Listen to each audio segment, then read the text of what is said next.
I was 17 when I found out my college fund was gone, not missing, not delayed, gone.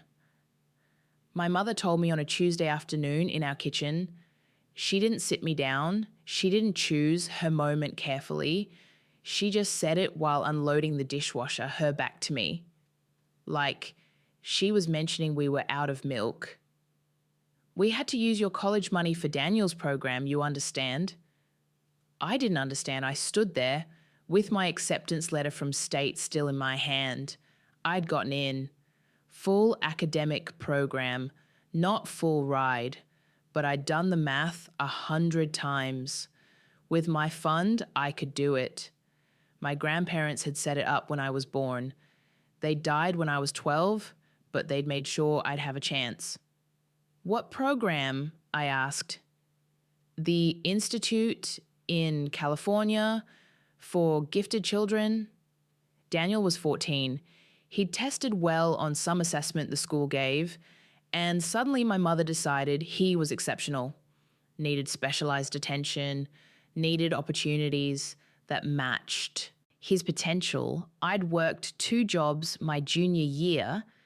I'd tutored kids after school and worked weekend shifts at a grocery store. Not because we were desperate, but because I wanted my own money, because I liked knowing I'd contributed. My parents weren't rich, but we were stable. My father managed a hardware store. My mother did bookkeeping part-time. We lived in a 3-bedroom house in a decent neighborhood. We took 1 vacation a year. We were fine. How much did you use? I asked. She closed the dishwasher, turned around, looked at me with that expression she'd been using more and more lately. The one that said I was being difficult. All of it. My college fund had been $22,000. Not enough for 4 years, but enough for the first 2 if I was careful. Enough to get started. That was mine, I said. Grandma and Grandpa left that for me. They left it for your education, and we're using it for education, Daniel's education. I got into state. You can go to community college, you can work, you're resourceful, Margaret. You've always been resourceful. That word, resourceful, like it was a compliment, like being able to manage meant I should have to. Daniel needs this, she continued. He has a gift, real potential.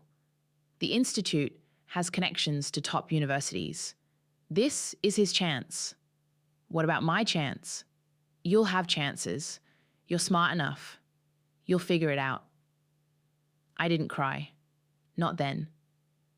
I went to my room and sat on my bed and looked at the acceptance letter until the words blurred together. My father came home that evening. I waited until after dinner. I asked him if he knew. Your mother and I discussed it, he said, and you agreed? Daniel's program is important. So is college. You can still go to college, Margaret, just maybe not right away. Or you can start at community. Lots of kids do that. Lots of kids don't have their money stolen. Watch your tone, my mother said. I didn't push it. Further that night, I was still processing, still trying to understand how this had happened without me knowing. The fund had been in my name, but my mother was the trustee until I turned 18, which I wasn't yet.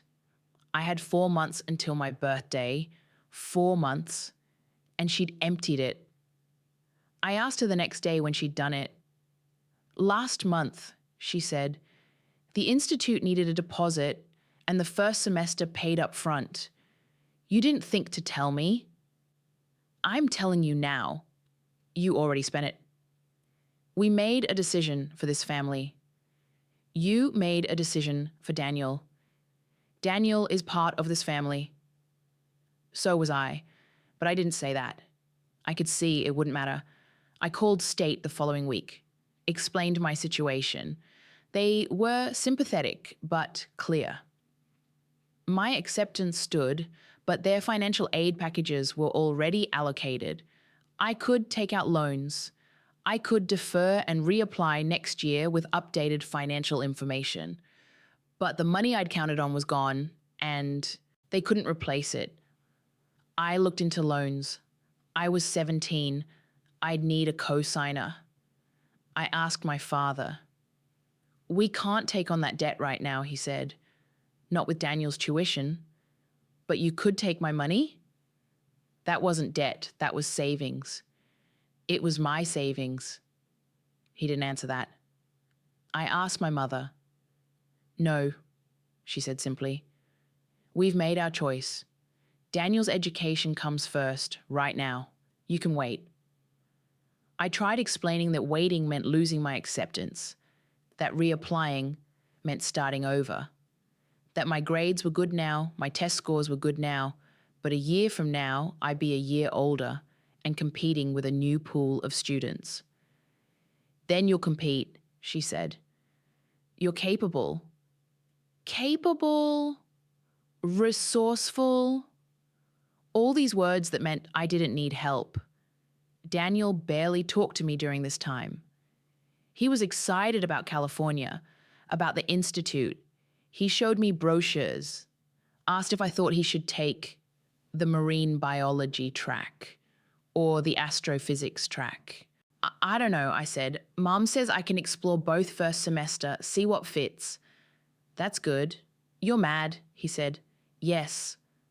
It's not my fault. He was right, it wasn't. He was 14. He hadn't stolen anything, but I couldn't look at him without feeling sick. I graduated in June. My parents threw a small party. Aunts and uncles came. Everyone congratulated me, asked where I was headed in the fall. I'm taking a gap year, I said, over and over, a gap year, like it was my choice, like I was traveling or finding myself or doing something intentional. My mother smiled every time I said it, proud of me for handling it well. Daniel left for California in August. The Institute was a boarding program. He'd come home for holidays. My mother cried when we dropped him off. My father helped him move into his dorm. They toured the campus, had dinner with some of the faculty, came home talking about how impressed everyone was with Daniel, how much potential they saw. I enrolled in community college. 2 classes, I couldn't afford more. I was still working at the grocery store, but now I was full-time, nights and weekends. I took morning classes and worked second shift. My mother asked how school was going. Fine, I said. See? You're doing it. I knew you would. I wanted to scream. I wanted to tell her that 2 classes at community wasn't the same as a full course load at state, that I was exhausted, that I came home smelling like the deli counter and had to study until midnight just to keep up with basic coursework. But I didn't, because she'd just say I was being dramatic, that this was temporary, that I was building character. Daniel called home every Sunday. My mother put him on speaker. He talked about his classes, his projects, the other kids in the program. Everyone was so smart, he said. Everyone was doing amazing things. How are you, Margaret? He asked once. Fine. Still working at the store? Yes. Cool. I mean, that's good. That you have a job. I said nothing. Thanksgiving, Daniel came home. He looked different, older. He wore clothes I didn't recognize, expensive clothes. He talked about his teachers like they were celebrities, dropped names of universities he was being mentored toward, Stanford, MIT, Caltech. They're already talking to him about internships, my mother said. As a sophomore, can you imagine? I couldn't. I was imagining my own sophomore year, the one I wasn't having. Daniel stayed a week. He spent most of it with his old friends, telling them about California. I heard him through the walls, heard him laughing, talking about how different everything was, how much more serious the academics were, how much more driven everyone was. I worked a double shift on Thanksgiving. Told my parents I'd volunteered so other people could be with family. Really, I just couldn't sit at that table and be grateful. Christmas was worse. Daniel came home with gifts, expensive gifts, a leather journal for my father, a cashmere scarf for my mother. He'd bought them with his allowance, he said. They give you an allowance? I asked. Stipend, my mother corrected, for personal expenses. How much? That's not your concern, she said. Daniel got me a book, something about productivity, about maximizing your potential even when resources are limited. I smiled, said thank you. Wanted to throw it across the room. In January, tuition for Daniel's second semester came due. I didn't ask how much. I knew they'd paid it, knew they'd found the money somewhere. I asked my father if I could borrow $2,000, just enough to take a full course load spring semester. We don't have it, he said. You just paid Daniel's tuition. That's different. That's already committed. We've structured our finances around that commitment. Yeah, and so structure them around me. Margaret, you're not being reasonable. I stopped asking after that. I kept working, kept taking 2 classes a semester. It would take me 4 years to get an associate's degree at this rate. 4 years to get what other people did in 2. I moved out in March, found a room in a house with 3 other people. It was cheaper than staying home because at home my mother had started charging me rent. Not much, she said. Just something to contribute. Just to teach me responsibility. I paid first month and deposit with money I'd saved for textbooks. Bought my books used, highlighted over someone else's highlighting. My mother was hurt when I told her I was leaving. Why would you do that? She asked. You have a room here.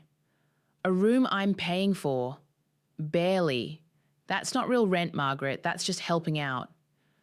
I'll help out somewhere else. This is about Daniel. This is about me needing space. She didn't argue further. I think part of her was relieved. One less person to manage. I saw them less after that. Birthdays, holidays, brief visits where I showed up and left as quickly as I could. Daniel came home that summer. He had an internship at some tech company, paid internship. He worked remotely from home, made more in 3 months than I made in 6. He bought a car with his earnings. Used car, but nice. Newer than anything I'd ever have. You should apply there, he said. They're always looking for people. I'm not qualified. Well, you could be. If you finish school, I didn't answer, just nodded. 2 years passed like that. I worked, I took classes, I got my associate's degree, applied to state again, got in again. Still couldn't afford it. I took out loans this time. As much as I could. It wasn't enough. I worked full-time and took night classes. It took me 3 more years to finish my bachelor's. Daniel finished his program at the Institute. 16 years old, graduating early, got into MIT, full scholarship. My mother cried again, called everyone we knew her son, the prodigy. I graduated from state at 24. No one came to the ceremony. My parents were visiting Daniel. In Massachusetts, he was doing summer research. Couldn't miss it. We're so proud of you, my mother said over the phone. You did it. I knew you would. I hung up without saying goodbye. I got a job in accounting, entry level. It paid okay. I started paying off my loans.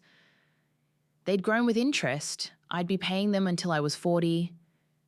Daniel graduated from MIT at 20, started a PhD program, fully funded, stipend included. I was 26, still in my first real job, still living with roommates, still trying to catch up. I didn't talk to my family much, calls on birthdays, obligatory visits on major holidays. I was civil, polite, but I'd stopped pretending we were close. My mother noticed. "You're so distant," she said one Christmas. "I'm busy." "Too busy for family?" "Sometimes." "This is still about the college fund." I looked at her.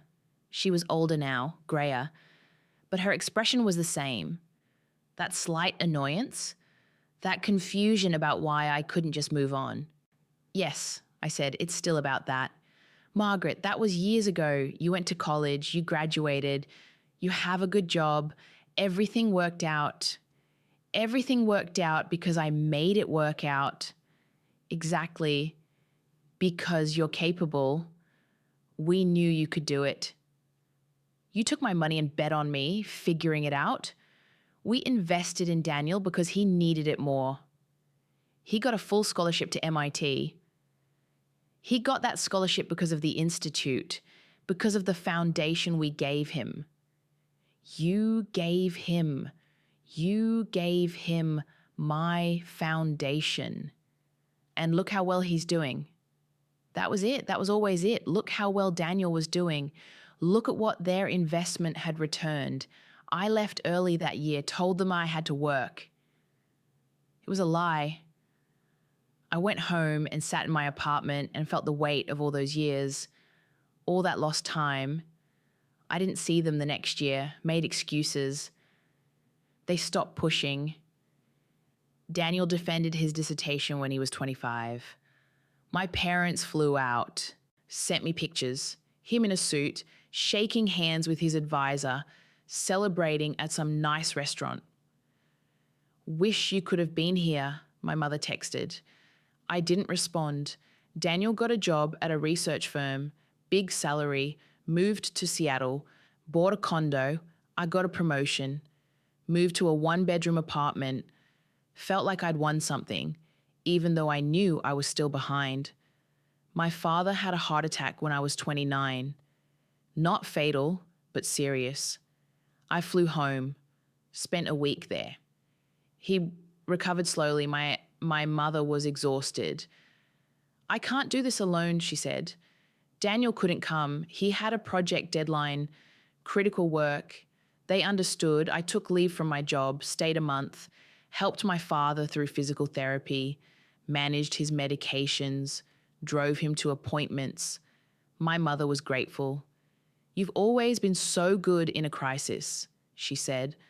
"Resourceful, capable, good in a crisis." I went back to my life in February. My father was stable. My mother could manage. 3 years went by. I dated someone for a while. It didn't work out. I got another promotion, started actually saving money. The loans were shrinking. Slowly but shrinking. Daniel got married, big wedding, Seattle. I flew out, stood in family photos.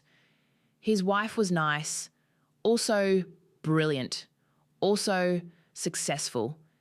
They bought a house. My mother talked about grandchildren, about Daniel's future, about how proud she was of the life he'd built. I was 32, single, renting, still paying loans. I didn't resent Daniel anymore. Not really. He'd lived his life, made his choices. He'd called me a few times over the years, tried to connect. I was polite but distant. He'd never apologized, never acknowledged what had happened. Maybe he didn't think he needed to. But my mother, I couldn't let that go. She called me on my 33rd birthday. "I'm worried about you," she said. "I'm fine. You're alone. I'm independent." "It's not the same thing." "It's what I have." You've always been so hard, so closed off. I don't know when that happened. I did. I knew exactly when. My father died that October. Another heart attack, sudden this time. He was 68. I flew home. Daniel flew home. We planned the funeral together. Went through my father's things. My mother was devastated. They'd been married 40 years. After the funeral, we had to deal with paperwork, the will, the estate. My father had been organised. Everything was documented. The house was paid off. There was some savings, a life insurance policy. Not a fortune, but enough that my mother would be comfortable. And there was a document, an old document, from the trust my grandparents had established. I found it in a box of financial papers. The original trust agreement. I'd never seen it before. It stated explicitly that the funds were designated for Margaret Eleanor Thompson's post-secondary education expenses. It outlined conditions, stipulations. It said the money could only be used for my education, that if I didn't pursue higher education, it would remain in trust until I did, or until I turned 30, at which point it would be released to me directly. My mother had been the trustee. She'd signed documents acknowledging these terms, and she'd violated them. I showed the document to Daniel. "What does this mean?" he asked. "It means the money she used for you was supposed to be mine, legally, not just morally, legally." He read it again. "I didn't know," he said. "I know." "What are you going to do?" "I don't know." I confronted my mother that evening. Just the two of us. Daniel had gone back to his hotel. "I found the trust document," I said. She looked at it. Her face didn't change. And you broke the terms. You weren't allowed to use that money for anyone but me. I did what I thought was best.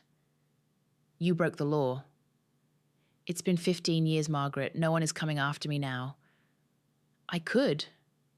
She met my eyes. But you won't. Why wouldn't I? Because you're not cruel. And because your father just died. And you wouldn't do that to me right now. She was right about the timing, at least. You stole from me, I said. I prioritized. You stole from me and you've never apologized. You've never even admitted it was wrong. I don't think it was wrong. I think it was a hard choice. Daniel had more potential. That's just the truth. He needed specialized training. You needed time and grit. You both got what you needed. I needed that money. You needed to learn how to build something yourself. And you did. Look at you. You're successful. I'm successful despite you. You're successful because of what you learned, because you had to work for it. Daniel had things easier, maybe too easy. You're stronger. I don't want to be stronger. I wanted to be supported. You were supported, just differently. There it was, the thing she'd never say outright but had always believed, that Daniel deserved the money more, that I deserved the struggle. I left the next morning, didn't say goodbye, texted her that I'd be in touch. Daniel called me a week later. "She's upset," he said. "I don't care. She's our mother. She's your mother. She stopped being mine a long time ago. That's not fair. None of this has been fair." He was quiet for a moment. Then, "I'm sorry. For what it's worth. I didn't understand. I was a kid. I didn't know what she'd done. I know. If I could go back, you can't. No, but I'm sorry anyway. It helped. A little. Not enough, but a little." I didn't sue my mother, didn't pursue legal action. The statute of limitations had probably passed anyway, and the money was long gone, but I had the document, I had proof. And that mattered to me in some way I couldn't fully explain. I kept my distance. Months passed, a year. My mother reached out occasionally. I responded minimally. Daniel and I talked more, not often, but more. He told me about his life, asked about mine. We were careful with each other, polite. There was damage. there that wouldn't fully heal, but we were trying. My mother got sick 2 years after my father died. Cancer. Treatable, but aggressive. She needed help. She called me. I need you, she said. You need Daniel. Daniel has work. You're better at this kind of thing. There it was again. Better at this. Better at handling the hard things. No, I said. No, I'm not coming. I'm not helping. You can hire help. You have money. You're my daughter. Then you should have treated me like one. I hung up. Daniel called an hour later. She's crying. I'm sure she is. Margaret, she's sick. I know, and I'm sorry about that, but I'm not doing this. She's our mother. She made choices. I'm making mine. I didn't go. I sent a card, a generic one. Get well soon. Didn't sign it. She recovered. 6 months of treatment, but she recovered. She called me when she was cleared. I thought you'd come. I know. I needed you. You've never needed me. You've needed me. To be easy, to be capable, to figure things out, but you've never actually needed me. That's not true. It is. You needed Daniel to be brilliant. You needed me to be fine, and I'm done being fine for you. I don't understand where this anger is coming from. Then you haven't been listening? I didn't cut her off completely, but I stopped pretending, stopped showing up out of obligation. I responded when I felt like it, visited when it worked for me. I built my life around my own needs, and she was no longer at the center. Daniel settled into his life, had a kid, then another.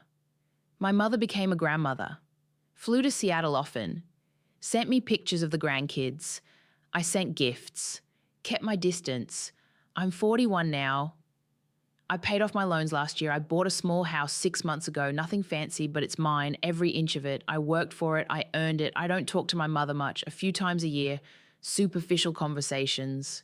She's older now, slower. I think she regrets something, but she's never said what. Maybe the distance between us, maybe nothing. Daniel and I are better, not close, but better. He's a good father, a good husband. He did well for himself. None of that was wrong. The wrong was what it cost me. I think about the college fund sometimes, about who I might have been if I'd had those years, if I'd gotten to start when I was ready, if I'd had support instead of obstacles. I'll never know. But I know who I am now. I know what I've built. And no one can say I didn't earn it. I just wish I hadn't had to prove that so hard.